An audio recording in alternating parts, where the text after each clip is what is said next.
அனைவருக்கும் வணக்கம். பாரம்பரிய திருவள்ளுவர் குலவம்சம் பிரசன்ன ஜோதிடர் சுப மாரிமுத்து திருப்பூரிலிருந்து இந்த பதிவு உங்களுக்காக. ஐயா வணக்கங்க ஐயா. வணக்கம் ஐயா. ஐயா இப்போது மக்கள் சார்பாக ஒரு கேள்வி இன்றைக்கி நான் கேட்கலான் இருக்கேன். கேளுங்க ஐயா. ஐயா, அதாவது இந்த ஜாதகத்தில் முடக்கு இருக்கு, ஜாதகத்தையும் முடக்கிருச்சு, கண்டிப்பாக அதனால் வாழ்க்கையில் நிறைய பிரச்சனைகள் அப்படின்னு சொல்லி நிறைய பேர் கேட்குறாங்க. கண்டிப்பாங்க ஐயா. இந்த முடக்குங்கிறது என்னங்க ஐயா? அதற்கும் கர்மாவுக்கு ஏதாவது சம்மந்தம் இருக்காங்க ஐயா? ரொம்ப பற்றி சொன்னீங்கன்னா ரொம்ப உதவியாக இருக்குங்க. நல்ல கேள்விங்க ஐயா. இந்த கர்மாவே முதல்ல எங்கேருந்து வருது அப்படிங்கிறது தான் இப்போ நம்ம சொல்ல போகிறோம். இதுவரைக்கும் எத்தனையோ கருத்துக்களெல்லாம் நீங்கள் இந்த உலகத்தில் கேட்டிருப்பீங்க.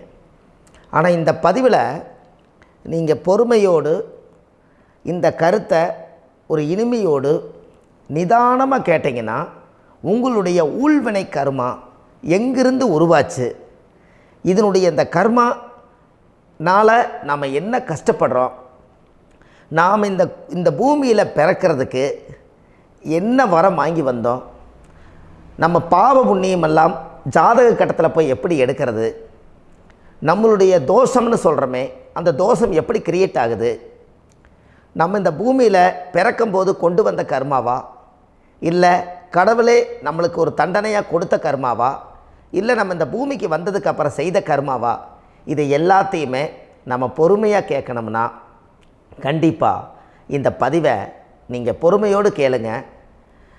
உங்களுக்கு இதில் ஒரு பெரிய ஒரு ரகசியம் ஒன்று அடங்கியிருக்குது. அந்த ரகசியத்தை தான் இன்றைக்கி இந்த உலகத்துக்கு அரங்கேற்றம் பண்ணுறேன். இந்த முடக்கு நம்ம ஐயா கேட்டதில் ஒரு அற்புதமான ஒரு விஷயம் என்ன அப்படின்னு கேட்டிங்கன்னா, முடக்குங்கிறது அந்த காலத்தில் பெரிய திறமையை கட்டி போட்டு வச்சுட்டா நம்மனால் அது இயங்க முடியுமா? முடியாது இல்லைங்களா ஐயா? முடியாது. அப்போது அதே மாதிரி ஜாதக கட்டத்தில் நமக்கு வேண்டிய யோகத்தை கடவுளே நம்மளுக்கு நாம் செய்த பாவத்தினால அது முடக்கி வச்சிருச்சுன்னா அந்த பாவகத்தை அந்த ஜாதகர் அனுபவிக்க முடியுமா? அனுபவிக்க முடியாது. அப்போது அந்த அனுபவிக்க முடியாமல் வெளி உலகத்தில் போய் நம்ம தேடி போன பிறவியில் செய்த பாவத்தை இந்த பிறவியில் நீங்கள் தேடி கண்டுபிடிச்சி வாழ்க்கையில் நீங்கள் எப்போ மேலுக்கு வர்றது? அப்போது அந்த கர்மா 12 ராசி கட்டத்துக்குள்ள 27 நட்சத்திரத்தில் 9 கிரகங்களுக்குள்ள ஒரு பெரிய ஒரு ஆத்துமாத்துமான கர்மா, உங்கள் பூர்வ ஜென்ம கர்மா இதுக்குள்ளே எங்கேயோ ஒரு இடத்துல முடங்கியிருக்குது. இந்த முடக்க மட்டும் உங்கள் ஜாதகத்தில் நீங்கள் கண்டுபிடிச்சிட்டிங்கன்னா ஹைலைட்டாக வாழ்கிறதுக்கு, இந்த உலகத்தில் சுதந்திரமான வாழ்க்கை வாழ்கிறதுக்கு ஒரு மிகப்பெரிய பொக்கிஷம் உங்கள் ஜாதகத்துக்குள்ளேயே இருக்குது. அப்போது அந்த ஜாதகத்துக்குள்ளே நாம் போன பிறவியில் நம்ம கர்மா நாம் என்ன செய்திருப்போன்னு உங்களுக்குள்ளே பெரிய குழப்பம் இருக்கும். என்னங்க ஐயா, நீங்கள் என்ன கர்மா பண்ணிட்டு வந்தீங்க, நாம் போன பிறவியில் நம்ம யாரை ஒரு வதச்சோம், யாரை நம்ம மனசை புண்படுத்தினோம், நம்ம தாத்தாவுக்கு சோறு போட்டோமா, நம்ம பாட்டனுக்கு சோறு போட்டோமா, நம்ம முப்பாட்டனுக்கு சோறு போட்டோமா, நம்ம கொள்ளுப்பாட்டனுக்கு சோறு போட்டோமா, அப்போ நம்ம அப்பாவுக்கு நம்மளை பெற்றவருக்கு நம்ம சாப்பாடு கொடுத்தோமா, இவங்களுக்கெல்லாம் நம்ம சேவை பணிமடைகள் செஞ்சோமா, நம்மளுடைய உறவுகளுக்கெல்லாம் அரவணைச்சு போனோமா, நம்மளுடைய இந்த மாதிரி நாம் இரத்த சம்பந்த உறவுகளை இருந்து தான் இந்த உலகத்துக்கு நம்ம வெளியில் வந்திருப்போம். அப்போது வெளியில் நீங்கள் நிற்கிறீங்க, அப்படியே மேலே போய் பார்த்தீங்கன்னா ஒரு 7 தலைமுறையில் ஒவ்வொருத்தரும் செய்த கர்மாவெல்லாம் நம்ம பிளட்டு ரிலேட்டிவாக இப்போ நீங்கள் கரண்ட்டில் இருக்கிறவங்க கிட்ட தான் டெபாசிட் பண்ணியிருக்கோம். அப்போ இது தெரியாமல் நாம் ஜாதகத்துக்குள்ளே போய் தசாபுத்தி நல்லா தனுங்க இருக்குது, நான் ரொம்ப கஷ்டப்படுறேன், என் ஜாதகத்தில் போய் பார்த்தேன் எல்லா கிரகங்களும் நல்லா வலிமையாக இருக்குன்னு தான் சொன்னாங்க, ஆனால் இன்னும் என்னுடைய கடன் அடையலை, இன்னும் என்னோடய கர்ம தீர்ந்த மாதிரியே தெரியல, எனக்குள்ளே ஒரு தாட்டு என்னமோ நான் ஒரு பின்தங்கின வாழ்க்கையிலே வாழ்ந்துட்டுருக்கேன் அப்படின்னு நீங்கள் சொல்லும்போது, அப்போ இதையெல்லாம் தாண்டி ஒரு கர்மா உங்களுடைய ராசி கட்டத்துக்குள்ளே எங்கேயோ ஒரு பக்கத்தில் ரகசியமாக புதைஞ்சிருக்கு. அப்போது அந்த ரகசியமாக புதைஞ்சிக்கக்கூடிய அந்த முடக்கு தான் இன்றைக்கி இந்த உலகத்துக்குள்ளே நீங்கள் தெரிஞ்சுக்கக்கூடிய விஷயம். அப்போ அந்த முடக்குங்கிறது ஒன்று உண்மை. இந்த உலகத்துக்கு நம்மளை எல்லாத்துலேயும் நல்லா யோசிச்சு பாருங்கள். 12 ராசி கட்டம் இருக்குதுங்களா ஐயா? ஆமாங்க ஐயா. ஆனால் கிரகம் எத்தனை இருக்குதுங்க? 9 தான் இருக்குங்க ஐயா. ஆமாம், 12 ராசிக்கு 12 கட்டத்துக்கு 12 கிரகம் கொடுத்துருக்கலாமல்ல கடவுள். அப்போ ஏன் 3 கட்டத்தை மட்டும் எம்டி பண்ணி மீதி 9 கிரகத்தை வச்சுக்கிறாருன்னா, அப்போ நாம் செய்த 3 தலைமுறை கர்மாவுக்கு அது எந்த கட்டம் பிளாக் ஆகுதோ அந்த கட்டத்துக்குள்ளே ஏதோ ஒரு ரகசியம் இருக்கிறனால தானே எங்கேயோ ஒரு பக்கத்தில் நீங்கள் கண்டிப்பாக கர்மாவில் மாட்டுவீங்கிறது கடவுளே படைச்சு தானே இதை உருவாக்கியிருக்காரு. 12 ராசிக்கு 12 கட்டம் கொடுத்துருந்தா எங்கே நீங்கள் சுற்றி வந்தாலும் ஏதோ ஒரு வீட்டுக்குள்ளே போய் உட்காந்துக்கலாம். ஆனால் ஒரு வீடு சுத்தமாக இருக்குது, ஒரு வீட்டில் 4 கிரகம் இருக்குது, ஒரு வீட்டில் 3 கிரகம் இருக்குது, ஒரு வீட்டில் 5 கிரகம் இருக்குது, ஒரு 3 வீடு 4 வீடு காலியாக இருக்குது. அப்போ எங்கேயோ ஒரு ராசி கட்டத்துக்குள்ளேயே கடவுளுடைய கர்மா விளையாட்டு, அது ரகசிய விளையாட்டு தான். அப்போது இந்த இடத்துல தான் உங்கள் ஜாதகத்தில் முடக்கு இருக்குது. இந்த முடக்கை நீங்கள் எப்படியெல்லாம் அதை ஆராய்ச்சி பண்ணி கண்டுபிடிக்க முடியும் அப்படிங்கிற ஒரு விஷயத்தை தான் இன்றைக்கி நம்ம இந்த உலகத்துக்குள்ளே இதை நுழைக்க போகிறேன். இப்போ அப்பா செய்த பாவம்னு ஒன்று இருக்குமில்லங்க ஐயா, நம்ம அறியாத வயசில் தெரியாதில்ல, அப்பா செய்த பாவம்னு இருக்கும். அப்பாவுடைய சொத்து பிள்ளைக்குத்தானா, அப்பாவுடைய பாவம் பிள்ளைக்குத்தானே, என்னங்க ஐயா? சரி, அப்போ தாத்தா இருக்கிறாரு, தாத்தாவுடைய கர்மா உயிர் எங்கே எழுதி வைக்கிறாருங்க? அப்போது மகனை விட்டுறாரு. அப்போ தாத்தா மாதிரியே முகம் இருக்குது, தாத்தா மாதிரியே அவருடைய நடை உடை பாவனை இருக்குது, அவர் தாத்தாவுடைய ஜீனு தான் அப்படின்னு இவர் சொல்லும்போது, அப்போ தாத்தாவுடைய சொத்து பேரனுக்கு சொந்தம்னா தாத்தாவுடைய பாவம் எங்கே போகுங்க? Very good. அப்போ அப்போது இந்த கர்மா எப்படி டிரான்ஸ்ஃபர் ஆகுதுன்னு உங்களுக்கு தெரியுதா? அப்போ நீங்கள் போன பிறவியில் அந்த தாத்தாவுடைய பேரனை நீங்கள் பிறக்கிறதுக்கு கர்மம் உங்களை செயல்பட வச்சுருக்குது. அதனால் நீங்கள் தாத்தாங்கிறீங்க. அதனால் அந்த கௌரவமாக எங்கள் தாத்தா சம்பாரித்த சொத்து நான் தான் அனுபவிக்கணுங்கிற விதியை நீங்கள் உருவாக்கிறீங்க. அப்போது இந்த ஜாதகத்தில் அந்த ஊழ்வினை தோஷந்தான் ஏதோ ஒரு வழியில் உங்களை கர்மாவை செயல்படுத்துது. அதனால தான் இந்த ஜாதகத்தில் எந்த ஒரு முடக்கை எடுக்கிறதா இருந்தாலும் சூரியன் என்ற நட்சத்திரம் எதுவோ அந்த நட்சத்திரத்துக்கு எந்த வீடு முடக்காகுதோ அங்கே தான் உங்களுடைய கர்மா ஒளிஞ்சிருக்கும். இதுதான் உங்களுடைய பெரிய ஒரு பொக்கிஷமான ரகசியம்.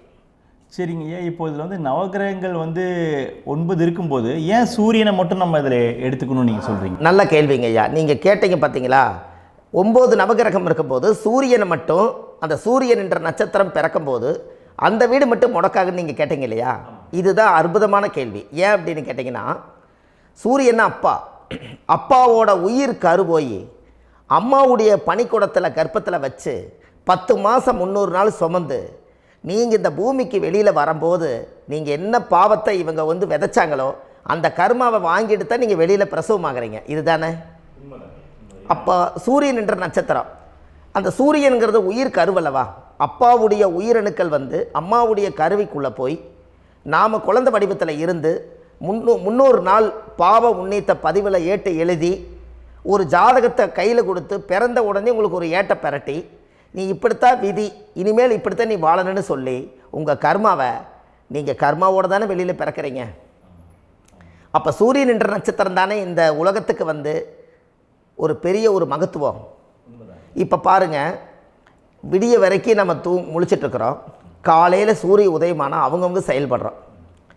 மீதி எல்லா கிரகங்களுக்குமே வெளிச்சத்தை கொடுக்கக்கூடிய சக்தி சூரியனுடைய பிம்ப ஒளிக்குத்தானே உண்டு, என்னங்க ஐயா?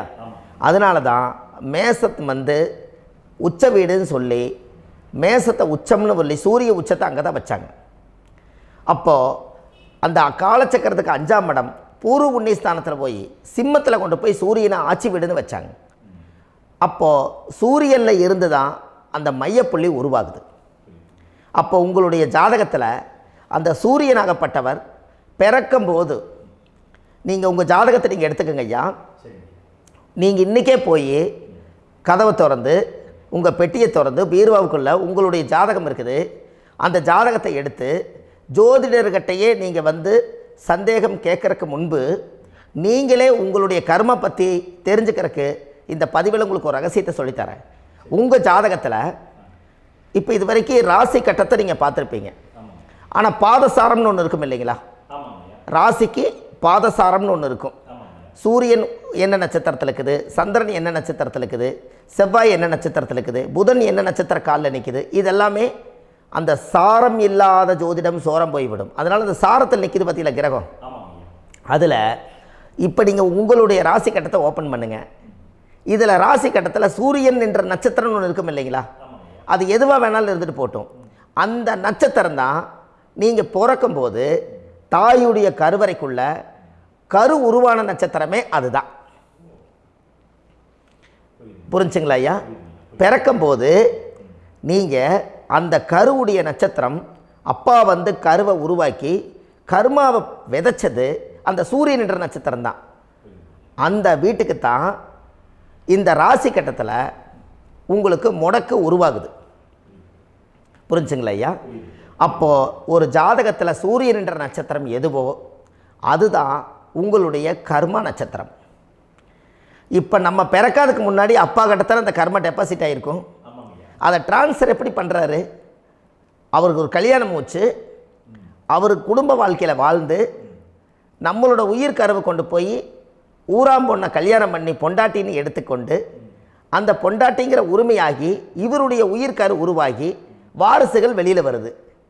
அதானங்க ஐயா? அப்போது அந்த சூரியன் என்ற நட்சத்திரம் தான் இந்த உலகத்தில் ஒரு பிரம்மாண்டமான நட்சத்திரம். இந்த நட்சத்திரம் உங்கள் மனசுக்குள்ளே ஏதாவது இருந்துச்சுன்னா உங்கள் வீட்டில் ஏதாவது ஒரு நல்ல விஷயங்கள் நீங்கள் பண்ணுறதா இருந்தால் அந்த கர்மா நட்சத்திரம் சூரியனுடைய நட்சத்திரம் இருக்குது பார்த்தீங்களா, அந்த நட்சத்திரத்தில் எந்த ஒரு சேவைகளும் செய்யக்கூடாது. அதுதான் கர்மா. அதை போய் நீங்கள் ஆக்டிவேட் பண்ணி விட்டீங்கன்னா அது முன்னோர்களை வந்து நீங்கள் வந்து தொந்தரவு பண்ண மாதிரி. அந்த கர்ம நட்சத்திரம் தான் உங்கள் வாழ்க்கையில் அது புதஞ்சிருக்கிறதா. இப்போ குழந்தை பிறந்தாலோ சீர் சீமந்தங்கள் நீங்கள் செய்கிறதாலோ கல்யாணம் முக்கிறதுனாலோ உங்கள் ஜென்ம நட்சத்திரத்தன்னைக்கு கல்யாணம் பண்ண வேண்டாம்னு சொல்லிக்கிறாங்கல்லங்க. உங்களுக்கு ஜென்ம நட்சத்திரத்துக்கு முன்னாடி உங்களை உருவாக்குன நட்சத்திரம் தான் ஜென்ம நட்சத்திரம். அப்போ சூரியன் என்ற நட்சத்திரம் அப்பாவுடைய ஜென்ம நட்சத்திரமாக அந்த ஊழ்வினை கர்மம் செயல்படுது. அப்போ அந்த முடக்கு யார் வழியில் வந்தது? முன்னோர்கள் வழியில் வந்தது. முன்னோர்கள் கட்டி வச்சது யாரைய? குலதெய்வத்தை. அப்போ அந்த குலதெய்வத்தை போய் சாமிக்கு போய் வீடு வாசல்லாம் வலித்து குலதெய்வத்தை போய் தேங்காய் பழம் பூ மாலை கல்கண்டு வாங்கி அர்ச்சனை பண்ணி ஒரு அன்னதானம் ஒன்று பண்ணிவிட்டு சாமிக்கு பொங்கல் வச்சு நைவேத்தியம் பண்ணிவிட்டு உங்கள் ஜாதகத்தை வச்சு பூஜை பண்ணிவிட்டு வாங்க. அதுக்கப்புறம் தான் உங்கள் கர்மாவை கண்டுபிடிக்கிறதுக்கு வழியே பிறக்கும். குலதெய்வத்தை வணங்காமல் கோவிந்தா கோவிந்தா என்று பல தெய்வத்தை வணங்கினாலும் பலனொன்றும் இல்லைன்னு அந்த காலத்தில் முன்னோர்கள் சொல்லி வச்சுக்கிறாங்களா இல்லைங்களா? அதனால் கண்டிப்பாக அதை கண்டுபிடிச்சி நீங்கள் அதுக்கு ஒரு நைவேத்தியம் பண்ணால் மட்டும்தான் முதல்ல உங்கள் 5ஆம் பாவம் முன்னோர்கள் அது வேலை செய்யும். குலதெய்வ ஆலயத்துக்கு போயிட்டு வாங்க. போயிட்டு வந்துட்டு இந்த கர்மவினை தோஷத்தை நிவர்த்தி பண்ணுறதுக்குண்டான சரியான பரிகாரத்தை நம்ம எடுப்போம். அப்போது உண்மையாலுமே ஒரு ராசி கட்டத்துக்குள்ளே இந்த மாதிரி ஒரு அந்த கர்ம தோஷம் இருப்பதனால இந்த கர்மா தோஷத்துக்கு அந்த முடக்க தோஷங்கிறத நீங்கள் எடுத்து அதை கண்டுபிடிச்சி அந்த சூரியன் என்ற நட்சத்திரம் எந்த ராசி கட்டத்தில் போய் முடக்காயிருக்குதோ அந்த முடக்கு எந்த பாவகம் வந்து நம்மளுக்கு லாக் ஆகிருக்குதோ அந்த பாவகத்துக்கு உண்டான பரிகாரங்கள் அதுக்குரிய ஸ்தலங்கள் அந்த கோவில்களில் போய் சுவாமிக்கு தேங்காய் பழம் பூமாலை கல்கண்டு வாங்கி அர்ச்சனை பண்ணி நீங்கள் இந்த கோவிலுக்குள்ளே போய் உட்காந்து சாமி கும்பிட்டு வந்தீங்கன்னா உங்களுடைய ஜாதகத்தில் இருக்கக்கூடிய அந்த முடக்கு தோசை நீங்கி வாழ்க்கையில் நீங்கள் எதை சாதிக்க வந்தீங்களோ அந்த சாதனையை நீங்கள் சாதிச்சிட்ருப்பீங்க. புரிஞ்சுங்களா ஐயா? ஏன் அப்படின்னா அந்த முடக்கு நட்சத்திரத்துக்குள்ளே தான் ஒரு தோஷம் இருக்குது. இப்போ அந்த காலத்தில் பாருங்கள் ஐயா, முன்னோர்கள் எல்லாம் நிறைய பேர் கோவில் கட்டி வச்சுட்டு போயிருக்காங்களா இல்லைங்களா? இந்த கோவில் எதுக்காக கட்டி வச்சுக்கிறாங்கன்னா அவங்க கட்டினவங்களுக்கும் அந்த முடக்கு தோஷம் இருந்திருக்குது. ராஜாக்கள் இருந்திருக்குது, மன்னர்கள் காலத்தில் இருந்திருக்குது, ஜமீன்தார் காலத்தில் இருந்திருக்குது.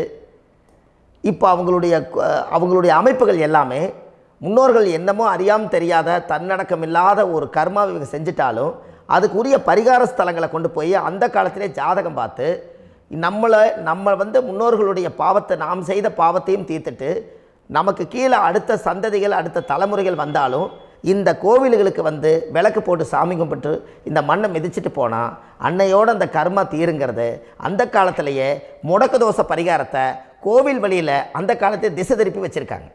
அப்போ நீங்கள் கோவிலுக்கு போகாமல் கண்டிப்பாக இந்த பரிகாரத்தை நீங்கள் உடைக்க முடியாது. ஏன் உடைக்க முடியாதுன்னா இப்போ நீங்கள் எத்தனை வருஷம் வாழ்கிறீங்க ஐயா? 120 வருஷமே வச்சுக்கோங்க. சூரியன் திசை 6 வருஷம், சந்திரன் திசை 10 வருஷம், செவ்வாய் திசை 7 வருஷம், ராகு திசை 18 வருஷம், குரு திசை 16 வருஷம், சனி திசை 19 வருஷம், புதன் திசை 17 வருஷம், கேது திசை 7 வருஷம், சுக்கிரன் திசை 20 வருஷம். இப்போ நான் சொன்ன டோட்டலெல்லாம் கூட்டிங்கன்னா 120 வருஷம் வரும். இது ஒரு மனிதர் பிறந்து பூரண ஆயுளோடு வாழ்ந்தால் இந்த 120 வருஷம் வாழ்ந்தால் அவர் இந்த பூலோக பதவி விட்டு சிவலோக பதவி போயிடுவார். அதுக்கு பேர் தான் பூரண ஆயுள் என்று பொருள். அப்போ இந்த பூரண ஆயுளை வாழ்ந்தவருக்கு 120 வருஷம். கோயில் எத்தனை வருஷம் வாழுதுங்க ஐயா? கோயில் பழங்காலத்து கோயிலெல்லாம் எத்தனை வருஷம் வாழுதுங்க? 12 வருஷத்துக்கு கும்பாபிஷேகம். அது ஓகே, அது பரவாயில்ல. 12 வருஷத்துக்கு ஒருக்கா பழசை புதுப்பிச்சு கும்பாபிஷேகம் பண்ணி மறுபடியும் அதுக்கு பவர் ஊட்டி சக்தி ஊட்டி அதுக்கு உருவேற்றுறாங்க. நான் சொல்கிறது கோயில் 5000 வருஷம் 4000 வருஷம் பெரிய பெரிய சித்தர்கள், மகான்கள், ரிஷிமார்கள், யோகிகள், சித்தர்கள் இவங்களெல்லாம் போய் கோவில்லையே சிவனையும் பெருமாளையும் வழிபாடு பட்டுட்டு கோவில்லையே ஒரு ஓரத்தில் ஜீவசமாதி ஆயிட்டாங்கன்னு பழைய கால கோயிலில் சித்தர்கள் குடியிருக்காங்களா இல்லைங்களா? இருக்காங்கல்லங்க ஐயா. அப்போது நாம் 120 வருஷம் வாழ்கிறோம், கோவில் 5000 வருஷம் வாழுது. எங்கே சக்தி அதிகமாக இருக்குன்னு சொல்லுங்க? கோவிலில் தாங்க ஐயா. கோயில் தான், அதில் ஒன்றும் மாற்றம் இல்லைங்களே. கோயில் தாங்க. அப்போ கோவிலில் தான் அந்த சக்தி இருக்குதுன்னு நீங்கள் சொல்கிறீங்க. அப்போ உங்களுடைய கர்மாவை உடைக்கிறதுக்கு 120 வருஷம் பெருசா 5000 வருஷம் பெருசான்னு சொல்லுங்கள்? 5000 தாங்க. அப்போ 5000 வருஷம் உள்ள அலைகள் வந்து எத்தனை அந்த சிவனுக்கு இப்போ சிவன் கோயிலே உங்களுக்கு முடக்கு தோஷத்துக்கு ஒரு கோயில் வருதுன்னு வச்சுக்கோங்க. அந்த கோவிலில் எத்தனை முடக்குகளுக்கு உண்டான கோவில்கள், எத்தனை பழங்களை ஊற்றி சாமிக்கு அபிஷேகம் பண்ணியிருப்பாங்க, எத்தனை பால் கூட ஊற்றிருப்பாங்க, பன்னீர், தேன், இளநீ, மஞ்சள் நீர், திருமஞ்சனம், அபிஷேகம், பொங்கல், நைவேத்தியம் இத்தனையும் செஞ்சு அந்த சிவனை வந்து சிவனாக பார்த்து அந்த கருவறைக்குள்ள ஒரு கிராணங்கள் வரும்போதும் கூட பாதுகாப்பு பண்ணி வச்சு நல்ல சக்தியோடு அந்த கருவறையை புத்தியோடு அவங்க வேலை செஞ்சு அந்த காலத்தில் வச்சுருக்காங்களா இல்லைங்களா? அப்போது நம்ம வீட்டை அவ்வளோ சுத்தமாக வச்சுருக்க முடியுமா? என்னதான் வாஸ்து இருந்தாலும் முடியாது இல்லைங்களா? அப்போது அவ்வளவு ஒரு பவர்ஃபுல்லான கோவில் அந்த முடக்கு தோஷத்துக்குள்ளே ரகசியமாக அந்த கோயில் அடங்கியிருக்குது. உங்கள் ஜாதகத்துக்குள்ளே உண்மையாலுமே ஊழ்வினை கோயில், கர்மவினை கோயில் அதுக்குள்ளே இருக்குது. அந்த ஜாதகத்தை கணிச்சு பார்த்தா கரெக்டாக உங்களுடைய ஜாதகத்தில் அப்பாவுடைய கருவறையிலேருந்து உயிர் உருவாகிற நேரத்தில் இருந்து இப்போ வரைக்கும் நீங்கள் கரண்ட்டில் வாழ வரைக்கும் அந்த கர்ம கூட வர்றதை ஒரே ஒரு இடத்துல போனால் மட்டும்தான் விட்டுட்டு வர முடியும். அது எந்த வீடு அப்படின்னு கேட்டால் உங்களுக்கு வந்து அப்பாவுடைய கர்மா வழியில் போய் அந்த கோவில் பழையகால கோயில், பழையகால தெய்வங்கள், அந்த கோவில் தான் உங்கள் ஜாதகத்துக்குள்ள ரகசியமாக இருக்கும். அது ஏன் இந்த பதிவில் உங்களால் சொல்ல முடியாது அப்படின்னா, இந்த பதிவில் ஏன் உங்க சொல்ல முடியாதுன்னா உங்கள் ஜாதகம் தெரியாமல் என்ன கோயிலை நீங்கள் சொல்லுவீங்க? இப்போ பொதுவாக ஒரு நட்சத்திரத்துக்கு ஏதோ ஒரு கோவிலை அவங்க சொல்லி நீங்கள் போயிட்டு வர்றீங்கன்னு வச்சுக்கோங்க. ஆனால் அது வேலை செய்யலைன்னா நம்மளுக்கு என்னங்க இவ்வளோ கஷ்டப்பட்டு போய் அதை பலனடையிலேன்னு கேள்வி கேட்டக்கூடாது.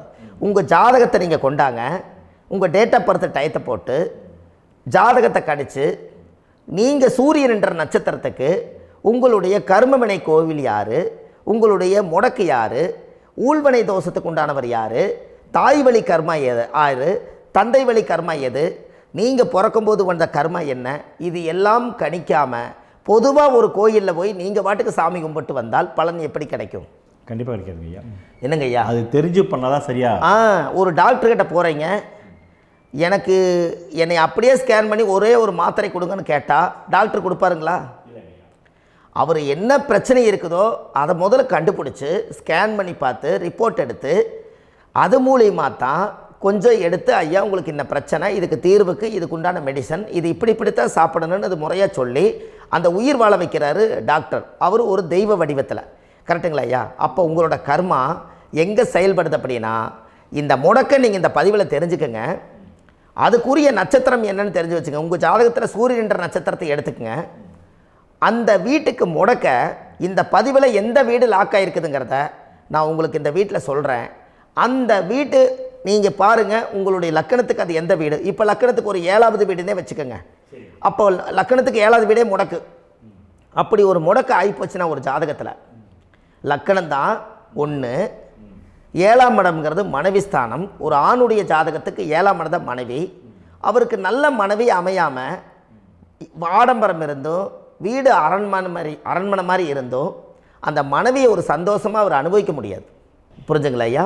சந்தோஷமாக அனுபவிக்க முடியாது. ஏன் அப்படி? 7ஆம் இடத்துல தான் அவரோட கர்மா உட்கார்ந்துருக்குது.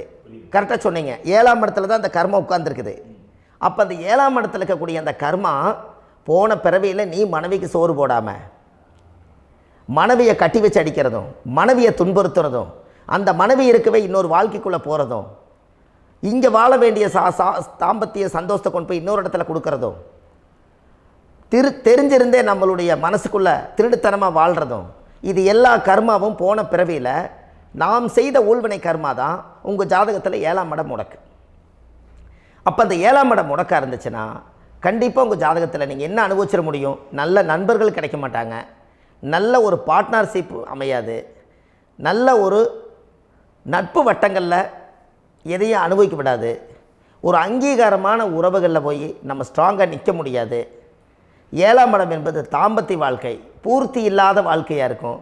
இப்படியெல்லாம் அந்த ஜாதகத்தில் ஒரு பொதுவாக ஒரு ஜாதகத்தில் 7ஆம் பாவம் முடக்காயிட்டால் இந்த கர்மாவை அவர் அனுபவிச்சுக்கிட்டே இருப்பார். இது எப்போத்தான் அதுக்கு ஒரு தீர்வு வேணுங்கய்யா? அந்த கோயில் எதுன்னு நீங்கள் கரெக்டாக சொன்னீங்க. இப்போ இது மனிதனால் செயல்படுது. மனிதர்கள் தான் கோயிலை கட்டி வச்சாங்க. தெய்வத்தை விட ஒரு காலத்தில் மனிதர்களுக்கு மகிமை ஜாஸ்தி. ஏன்னா சாதாரண ஒரு மண் பூமியாக இருந்த இடத்த மனிதர்கள் தான் கோயில் கட்டி ஒரு மகிமைப்படுத்தி புண்ணியம் பண்ணி வச்சாங்க. மனிதர்களுக்கு சக்தி அதிகம்தான், ஆனால் பிரபஞ்சத்துக்கு அதை விட சக்தி அதிகம் அல்லவா? ஐயா, நீங்கள் கோவிலுக்கு போய் அந்த கர்மா உடைக்கிறதுக்கு கோவிலில் சக்தி இருக்குது, ரைட்டு. ஆனால் நம்ம வீட்டுக்கும் கோயிலுக்கும் ஒரு மிகப்பெரிய தொடர்பு என்னென்னா, அந்த கோயில் கட்டுறவங்க எல்லாமே பழைய காலத்து கோயிலெல்லாம் பாருங்கள், பஞ்சபூதத்தை வச்சு கட்டியிருப்பாங்க. பஞ்சபூதத்தை வச்சு தான் கட்டுவாங்க கோயில். அது உங்களுக்கு தெரியணும் இல்லைங்களா? பஞ்சபூதம்னா நீர், நெருப்பு, காற்று, பூமி, ஆகாயம். இந்த பஞ்சபூதத்தினுடைய சக்திகள் எல்லாம் ஒரே நேர்கோட்டுக்கு என்னைக்கு வருதோ அன்னைக்கு தான் அந்த கோவிலுடைய பாலக்கால் போட்டு 1000-2000 வருஷம் நிலச்சி நிற்கிறது. காரணம், இந்த பிரபஞ்சத்தில் பஞ்சபூதம் எப்படி நிலச்சி நிற்குதோ அதுபோல் 5000 வருஷம் நிற்கிறதுக்கு அந்த பஞ்சபூத சக்தி வச்சு தான் சாமி சிலையை பிரதிஷ்டை பண்ணி வச்சுருப்பாங்க. அதனால தான் இந்த கோயில்கள் எல்லாம் 5000 வருஷமாயும் எத்தனையோ கிராணங்களை எல்லாம் தப்பிச்சிருக்கிறதுக்கு காரணம். அப்பேற்பட்ட புண்ணிய ஸ்தலம் உங்களுக்கு எதுன்னு தெரியணும் அல்லவா? என்னங்க ஐயா? அப்பேற்பட்ட புண்ணிய ஸ்தலம் உங்களுக்கு எதுன்னு தெரிஞ்சால் தானே நீங்கள் போய் செய்ய முடியும், இல்லாட்டி கண்டிப்பாக தெரியாது. அப்போ இந்த முடக்கு தோஷத்தை கடவுள்கிட்ட கொண்டு போய் ஒப்படைக்கணும். நாம் பிறக்கும் போது கொண்டு வந்த கர்மாவை நாம் இருக்கும் காலத்தில் கொண்டு போய் இந்த கர்மாவை சுத்தப்படுத்தி, நீங்கள் பாவ ஆத்மாவை இந்த பூமியில் பிறந்து பூலோகத்தில் எல்லா புண்ணியத்தையும் செஞ்சுட்டு இந்த பூலோகத்தை விட்டு நீங்கள் போகும்போது புனித ஆத்மாவாக போகணுன்னா உங்கள் கர்மாவை கொண்டுட்டு போகாதீங்க, கர்மாவை நிவர்த்தி செய்யுங்க. என்னங்க ஐயா? அப்போ கர்மாவை சுத்தப்படுத்துங்க. கர்மாவை சுத்தப்படுத்திட்டு உங்களுக்கு பிறக்கிற குழந்தைகளுக்கு அந்த கர்மாவை டிரான்ஸ்ஃபர் பண்ணாமல் உங்களோட நில் பண்ணுங்க. ஒரு உதாரணம் சொல்லட்டுங்களா ஐயா? ஒரு காந்தம் ஒன்று இருக்குது இல்லைங்களா? ஒரு காந்தம்ங்கிறது ஒரு தாத்தாவாக வச்சுக்கோங்க. ஒரு இரும்பை கொண்டு போய் வச்சா ஒட்டு மோட்டாதா?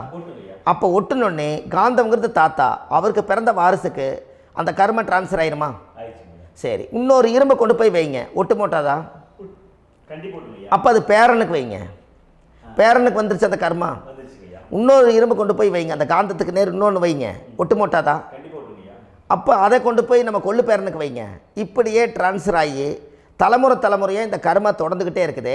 இந்த இடத்துல கொண்டு போய் காந்தத்துக்கு இரும்பு ஒட்டிகிட்டே இருக்குதுல்ல, இந்த இடத்துல ஒரு மரக்கட்டை செஞ்சு கொண்டு போய் கரெக்டாக வச்சுக்கினே போட்டுமா? அந்த மரக்கட்டையை கொண்டு போய் வைக்கிறவர் யார்? மரக்கட்டை வச்சுட்டு அடுத்த வாரிசு புனிதமாக பிறந்துட்டு அந்த மேலே இருக்கிற கர்மாலாம் இந்த அடுத்த இதுக்கு வராதில்ல. இதுதாங்க ஐயா கர்மா. தொடர்ந்து வரக்கூடிய கர்மாவை அதை நில் பண்ணணுங்கிறதுக்கு பேர் தான் இந்த உதாரணத்தை சொன்னவங்களுக்கு.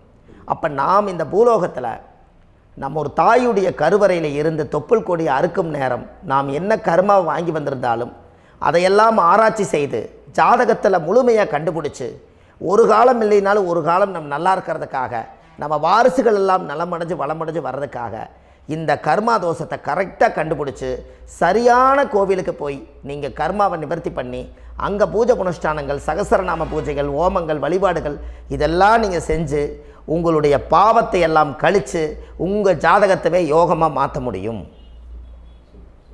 கண்டிப்பாக மாற்ற முடியும். ஏன்னா நம்ம யாரை நம்பி செய்கிறோம்? சரியான கடவுள்கிட்ட வழிகாமிக்க போகிறோம். அப்போ கடவுள் பொய்யாயிருவாரா? ஐயா நம்ம அதாவது அந்த காலத்தை சொல்லுவாங்க, சத்தியுள்ள சாமி கும்பிட்டு புத்தி உள்ள உள்ளே பெக்கணும்னு சொன்னாங்க. 16 வதபதன்னு பெக்கலை, எல்லாம் அறிவோடு பெற்றாங்க. அதனால் எல்லாமே தாய் தந்தைகள் பேச்சை கேட்டாங்க. அன்றைக்கி எல்லாருமே தாய் தந்தைகளுக்கு தூணாக நின்னாங்க. அப்போ அந்த காலத்தில் சத்தியுள்ள சாமி கும்பிட்டு புத்தி உள்ள உள்ளே பெக்கணும்னு சொல்லி அன்றைக்கி அறிவோடு பெற்று இந்த கர்மாவை ஆளுக்கு ஒரு கர்மாவை டிரான்ஸ்ஃபரை பிரித்து எல்லாரும் சுத்தப்படுத்தினாங்க. இன்றைக்கி நம்ம ஒரு குழந்தை 2 குழந்தை பெற்று வச்சுருக்கோம். அவங்களுக்கே இவ்வளவு கர்மா வந்துருச்சுன்னா இந்த குழந்தைகளுக்கு என்னைக்கு இந்த கர்மாவை போய் கண்டுபிடிச்சி நீங்கள் எப்போ சரி பண்ணுவீங்கன்னு. அப்போ இந்த வாழ்க்கையில் ஏதோ ஒரு பிரபஞ்ச சக்தி நம்மளை அறியாமல் என்னமோ ஒரு இயக்கத்தில் கொண்டு போய் விட்டுருச்சுங்களா?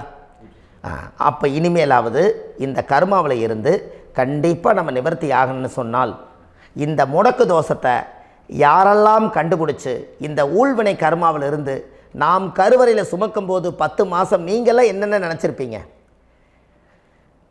அதாவது கருவறைக்குள்ள கருப்பாக ஒரு பிண்டம் இடப்பக்கம் கிடக்கையில் இந்த பூமிக்கு வரும்போது நீங்கள் என்னென்ன நினச்சிருப்பீங்க?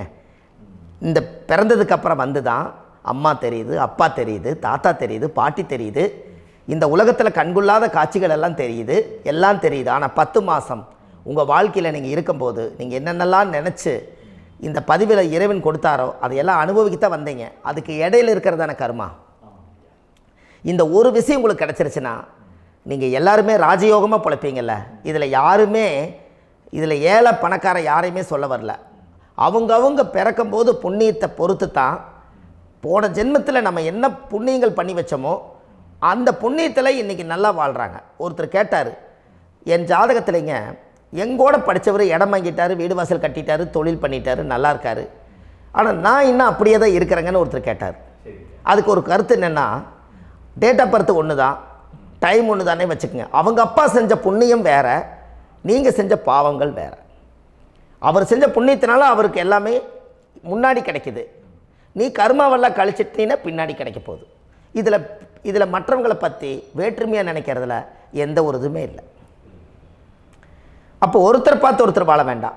உங்களுடைய சுய அறிவை வச்சு இந்த பூலோகத்தில் இந்த பூமியில் நீங்கள் 4 தெரிஞ்சு நல்ல விதமாக கற்றுக்கிட்டு இந்த உலகத்தில் சிறப்பாக வாழ கற்றுக்குங்க.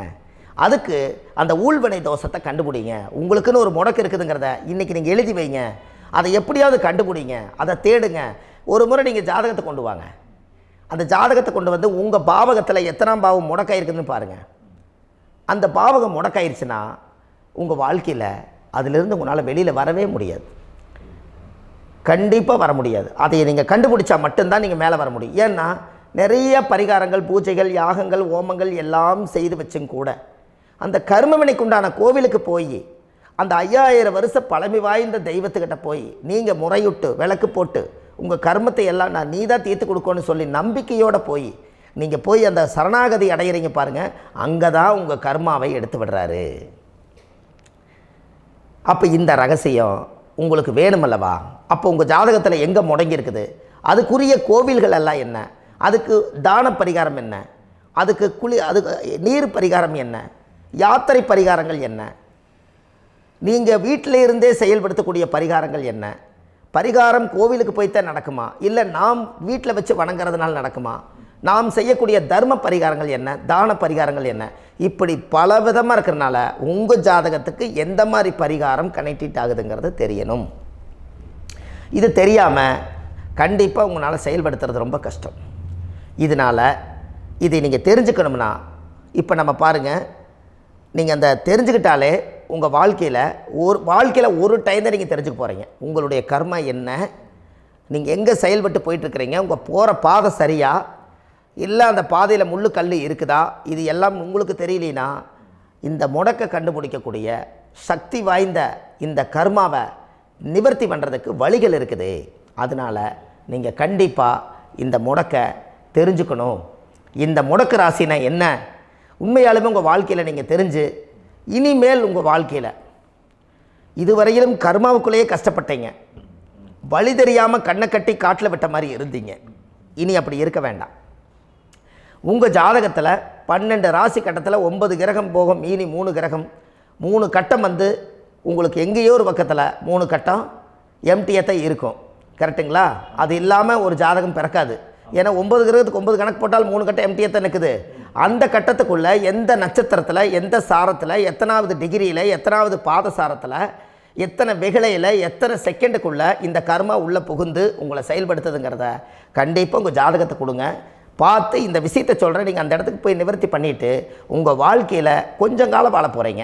பாருங்கள், பிறந்ததுலேருந்து 20 வருஷத்துக்குள்ளே இளமையாக வாழ்கிறீங்க, குழந்தையாக வாழ்கிறீங்க.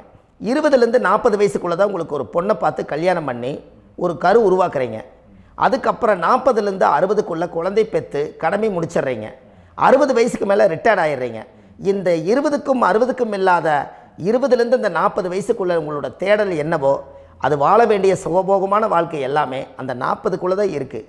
இந்த 40க்குள்ளே இருக்கக்கூடிய வாழ்க்கையை இந்த கர்மா தெரியாமல் காலத்தை வீணாக்க வேண்டாம். வாழ வேண்டிய வயசில் நீங்கள் வாழணும். அதுக்குரிய கர்மாவை நீங்கள் சுத்தப்படுத்துங்க. எப்படியெல்லாம் நீங்கள் சந்தோஷமாக வாழ்கிறீங்கன்னு எனக்கு ஒரு தகவல் கொடுங்க. வேறு லெவலில் நீங்கள் இருப்பீங்க. கண்டிப்பாக இந்த பதிவில் உங்களுக்கு நான் இந்த விஷயத்தை கொடுக்க போகிறேன். இந்த முடக்கு நட்சத்திரங்கள் என்ன அப்படிங்கிறத இந்த பதிவில் நீங்கள் ஒரு நோட் ஒன்று எடுத்துக்கோங்க, குறித்து வச்சுக்கோங்க. இதில் இருந்து அவங்கவுங்களுக்கு முடக்கு நட்சத்திரம் என்னங்கிறத இந்த பதிவில் நான் உங்களுக்கு கொடுக்குறேன். இந்த வீடு தான் அது முடக்குங்கிறத சொல்கிறேன். இதையெல்லாம் நீங்கள் தெரிஞ்சு உங்கள் ஜாதகத்தவே நீங்கள் முடக்கு எடுத்து கண்டிப்பாக உங்கள் வாழ்க்கையில் நீங்கள் நல்லா இருப்பீங்க. அதுக்கு ஒரு நோட் எடுத்து வச்சுக்கோங்க. இது வரைக்கும் கர்மாவை பற்றி நம்ம பேசினோம். உங்கள் ஜாதகத்தில் சூரியன் என்ற நட்சத்திரத்துக்கு தான் முடக்குன்னு சொன்னீங்களே, எந்த வீடுங்கிற ரகசியத்தை இன்றைக்கி நம்ம எல்லோரும் தெரிஞ்சுக்கலாமா? இத்தனை காலமாக நீங்கள் தெரிஞ்சுக்காத ஒரு ரகசியத்தை இன்றைக்கி உங்கள் ஜாதக கட்டத்தில் நீங்களே முடக்க கண்டுபிடிச்சி அதுக்குண்டான பலனை தேட போகிறீங்க. அந்த தேடல் தான் உங்களை கொண்டு போய் உட்கார வைக்க போகுது. ஒரு உதாரணம், உங்கள் ஜாதகத்தில் பாதசாரம் இருக்குது அல்லவா? அந்த பாதசாரத்தில்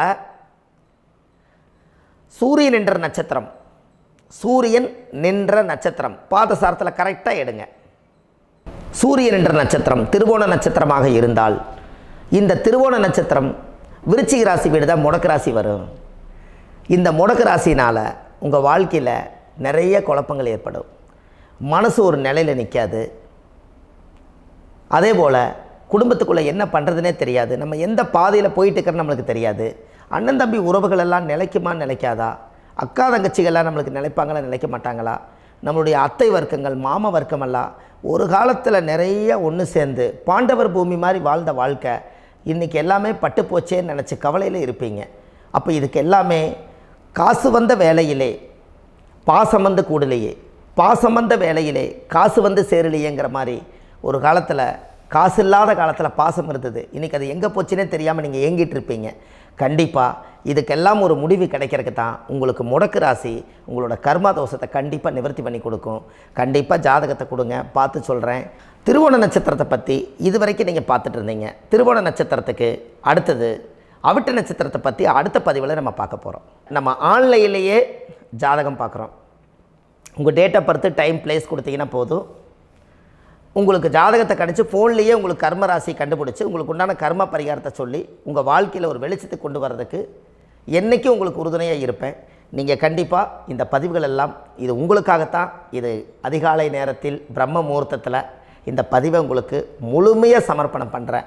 இதை கற்று இதை வழி நடத்தி இதைய எப்படியெல்லாம் இந்த முடக்கை கண்டுபிடிச்சி இப்படியெல்லாம் பேச வச்சு அழகு பார்க்க நம்ம முன்னோர்களுடைய ஆசீர்வாதமும் இந்த முடக்கை கண்டுபிடிச்ச குருமார்களும் அவங்களுடைய குடும்ப பாரம்பரிய வம்சாவளிகளும் எல்லாருமே நல்லா இருக்கணும். அதுக்காக இந்த நேரத்தில் நான் வந்து அடியேன் சுப மாரிமுத்தாக இருந்து திருப்பூர்லேருந்து இந்த பதிவை உங்களுக்கு நான் கொடுக்குறேன். கண்டிப்பாக இந்த முடக்கு கோயிலுக்கு இந்த முடக்கு தோஷத்துக்கு உண்மையான பரிகாரங்கள், எளிமையான பரிகாரங்கள் நீங்களே வாழ்க்கையில் செஞ்சு ஆதிகால பரிகாரங்கள் உங்கள் மனசுக்குள்ளே இருக்குது. அதை செயல்படுத்தினா மட்டும் போதும், வாழ்க்கை எங்கேயோ போயிடும். கண்டிப்பாக ஒரு முறை உங்கள் ஜாதகத்தை அனுப்பி வைங்க, உங்களுக்கு நான் பார்த்து பலன் சொல்கிறேன். இன்றைக்கி நான் கொடுத்த பதிவுகள் எல்லாம் உங்களுக்கு ரொம்ப பயனுள்ளதாக இருந்திருக்கும். உங்களுக்கு இது வரைக்கும் எத்தனையோ கர்ம வினைகளை பற்றி தெரியாமல் இருந்திருப்பீங்க. இந்த பதிவில் நிறைய கேட்டு தெரிஞ்சுக்கிட்டீங்க. இதெல்லாம் வாழ்க்கையில் ரொம்ப முக்கியமான பரிகாரங்கள், எளிமையான பரிகாரங்கள். நேராக நீங்கள் கடவுளைத்தான் கெட்டியாக பிடிக்க போகிறீங்க. அந்த பரிகாரங்கள் எல்லாம் செஞ்சு அதிகாரமாக வாழ்ந்து இந்த பூலோகத்தில் நல்ல சிறப்பாக வாழ்கிறதுக்கு இந்த பரிகாரம் உங்களுக்கு ரொம்ப யூஸ்ஃபுல்லாக இருக்கும். கண்டிப்பாக இந்த பதிவை செய்யுங்க. நம்ம பாரம்பரிய திருவள்ளுவர் குல வம்சம் பிரசன்ன ஜோதிடர் சுப மாரிமுத்து, திருப்பூரில் இருக்கேன். 30 ஆண்டு காலமாக நம்ம ஜோதிடம் பார்த்து கொண்டு இருக்கிறோம். இவ்வளவு காலமாக எத்தனையோ ஆயிரக்கணக்கான மக்களுக்கு நம்ம ஜோதிடம் பார்த்து வழிகாட்டி நிறைய மக்களுக்கு நிறைய சேவைகள் செஞ்சுருக்கேன். நிறைய கோயில் கட்டி வச்சுருக்கேன், கும்பாபிஷேகங்கள் பண்ணி வச்சுருக்கேன், அன்னதானங்கள் நிறையா பண்ணி வச்சுருக்கேன், புண்ணிய யாத்திரைகள் நிறைய போய் வந்திருக்கேன். மக்களுக்காகவே நான் உங்களுக்கு உழைக்க தயாராக இருக்கேன். இந்த ஜோதிடம் வந்து என்னுடைய ஒரு பாரம்பரியமாக என்னுடைய அப்பா தாத்தா முன்னோர்கள் இதெல்லாம் எங்களுடைய குலத்தொழில் இது. அதனால் நாங்கள் பாரம்பரியமாக திருவள்ளுவர் குல வம்சம். வள்ளுவர் வாக்குன்னு யூடியூப் சேனலில் போனீங்கன்னா 1000 பரிகாரங்கள் கொடுத்துருக்கேன். அதுவும் உங்களுக்கு ரொம்ப யூஸ்ஃபுல்லாக இருக்கும். வள்ளுவர் வாக்கு அப்படின்னு போடுங்க, அப்படி இல்லைன்னா சுப மாரிமுத்துன்னு போடுங்க. இதில் பரிகாரங்கள் நிறையா கொடுத்துருப்பேன். கண்டிப்பாக இதெல்லாம் நீங்கள் சந்தித்து நீங்கள் ஒரு சப்ஸ்கிரைப் பண்ணி வச்சுக்கோங்க. நான் போடக்கூடிய பதிவுகள் எல்லாமே உங்களுக்கு நோட்டிஃபிகேஷனை வந்துடும். அதனால் நீங்கள் ஒரு சப்ஸ்கிரைப் பண்ணி வச்சுக்கோங்க. தினமும் ஒரு தகவல் உங்களுக்கு கொடுத்துக்கிட்டே இருக்கேன். இதெல்லாமே உங்களுக்கு ஒரு பெரிய சந்தோஷமான நிகழ்ச்சிகள். என்றைக்கும் உங்களோட நான் வாழ்கிறேன். உங்களுடைய குடும்பத்தில் நான் ஒருத்தராக இருந்து குடும்ப ஜோதிடராக நான் இருப்பேன். கண்டிப்பாக ஆயுளுள்ள வரைக்கும் உங்களுக்காக இந்த ஜோதிடத்துக்கு உழைச்சி உங்கள் குடும்பத்தில் ஒருத்தராக நான் வந்து ஒரு ரத்த உறவில் நான் வந்து இந்த பூர்வ ஜென்மத்தில் உங்களுக்கு நான் கடமைப்பட்டிருக்கேன். கண்டிப்பாக அடுத்த பதிவில் உங்களை நான் சந்திக்கிறேன். வாழ்வது ஒரு முறை, வாழ்த்தட்டும் தலைமுறை. நன்றி, வணக்கம்.